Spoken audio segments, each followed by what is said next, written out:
Assalamualaikum warahmatullahi wabarakatuh. Saya Gesal Marisa. Hari ini saya akan menjelaskan tentang bangun ruang sisi datar.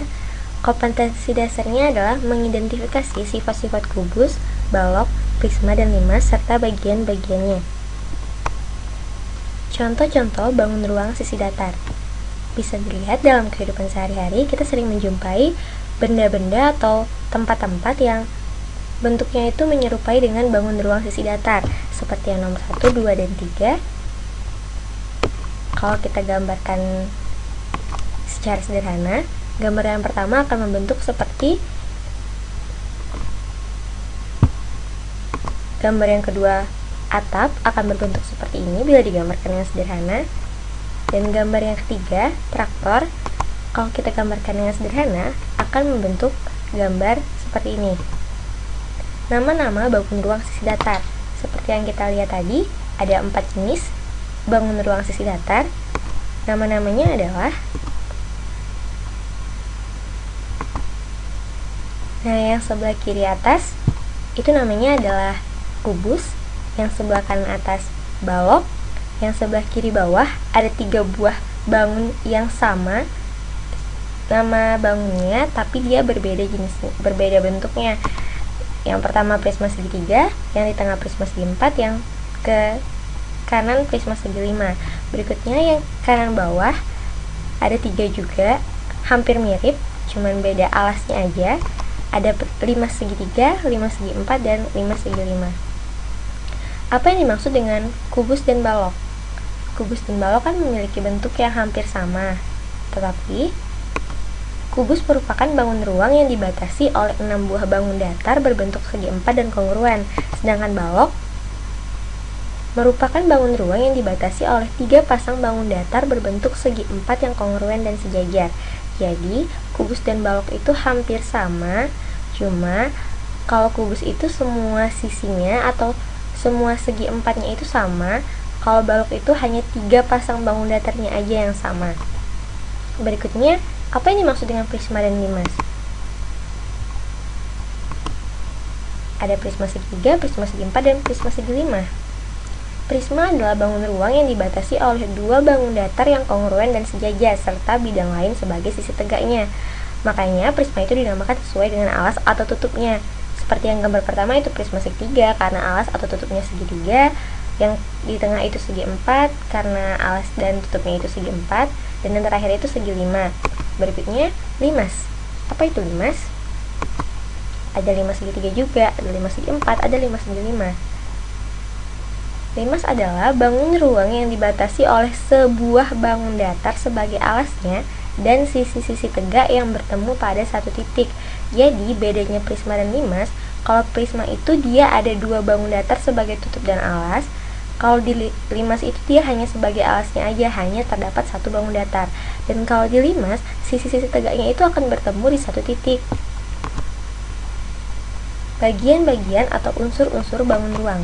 Yang pertama ada sisi, 2 rusuk, 3 titik sudut, 4 diagonal ruang, 5 diagonal sisi atau diagonal bidang, 6 bidang diagonal.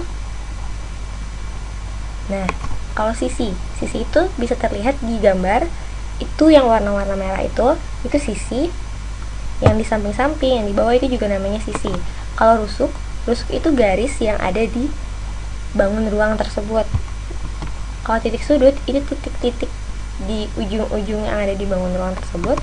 Diagonal ruang, bisa dilihat diagonal ruang itu diagonal yang menghubungkan ruang satu dengan ruang yang lain, atau dari titik sudut satu ke titik sudut yang lain yang arahnya berseberangan. Berikutnya diagonal sisi atau diagonal bidang. Bedanya diagonal sisi dengan diagonal ruang, kalau diagonal sisi ini dia diagonal yang menghubungkan sisi, bukan menghubungkan ruang. Kalau bidang diagonal, itu diagonal sisi itu dia akan membentuk bidang diagonal kalau terdapat 2 buah diagonal sisi. Nah, berikut ini ada tabel. Mari kita ngisi sama-sama. Untuk isi tabel berikut, kalau sisi ada di kubus berapa? Seperti yang saya jelaskan tadi, kalau sisi itu dia yang bangun datar yang membuat sebuah bangun ruang tersebut. Kita hitung di kubus kan ada 1, 2, 3, 4, 5, 6. Ada 6 sisi. Rusuknya ada garis-garis yang menghubungkan. Rusuk kubus ada 12. Titik sudutnya ada 8. Diagonal ruangnya ada 4. Diagonal bidangnya ada 12. Dan bidang diagonalnya ada 6. Sedangkan balok hampir mirip dengan kubus karena sistemnya juga sama. Kalau prisma segitiga, kalau sisinya ada 5, bisa dilihat di gambar. Rusuknya ada 9, titik sudutnya ada 6, diagonal ruangnya ada 0, diagonal bidangnya ada 6, dan bidang diagonalnya ada 6. Prisma segi 4, sisinya ada 6, rusuknya ada 12, titik sudutnya ada 8, diagonal ruangnya ada 4, bidang diagonalnya ada 12, dan diagonal bidangnya 12 dan bidang diagonalnya 6. Kalau 5 segi 4,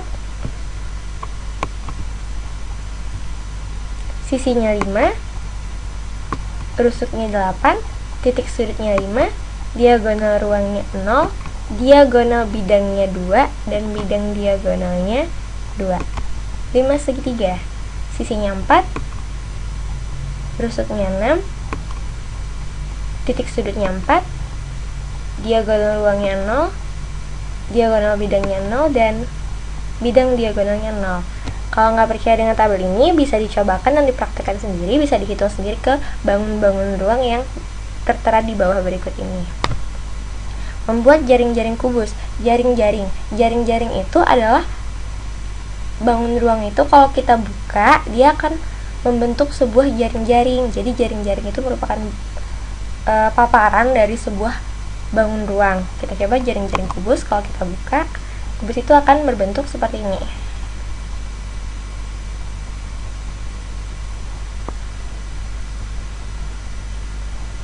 Nah, setelah dibuka, kalau gambar sederhananya, dia akan menjadi seperti ini. Jadi, jaring-jaring kubus itu bisa ditunjukkan dari gambar ini. Berikutnya, jaring-jaring balok. Jaring-jaring balok hampir mirip dengan jaring-jaring kubus, hanya membedakannya sisi-sisi atau ya sisi-sisinya aja yang berbeda. Lihat, jaring-jaring balok hampir mirip kan? Berikutnya, jaring-jaring prisma. Kalau jaring-jaring prisma, di sini saya ambil jaring-jaring prisma segitiga. Sama aja, mau prisma segi 4 juga bisa. Kalau prisma segi 4 atau segi 5, alas atau tutup yang ada di situ kita jadiin segi 4, dan juga nanti sisi tegaknya bakal ada 4 juga karena bersesuaian dengan sisinya. Kalau jaring-jaring limas itu mirip dengan jaring-jaring prisma. Hanya kalau jaring-jaring prisma kan dia ada alas dan tutup nih, ada yang kayak gini. Kalau jaring-jaring limas itu dia cuma punya alasnya aja di bawah sini tanpa ada tutupnya. Jadi jaring-jaring itu hampir mirip dengan jaring-jaring prisma. Nah, kalau jaring-jaring kubus itu banyak banget yang bisa dibuat jaring-jaring kubus. Bisa kita lihat di sini ada 1, 2. Sesuai keaktifan atau kekreatifan kalian membuat jaring-jaring kubus. Karena ini ada bermacam-macam banget jaring-jaring kubus, bisa dicoba yang lain. Sini saya udah nyoba 1, 2, 3, 4, 5, 6, 7, 8, 9, 10. Ada 10 macam jaring-jaring kubus yang dapat saya buat. Mungkin kalian bisa membuat lebih dari 10. Oke, itulah presentasi dari saya. Saya Ghesla Malisa. Assalamualaikum warahmatullahi wabarakatuh. Terima kasih.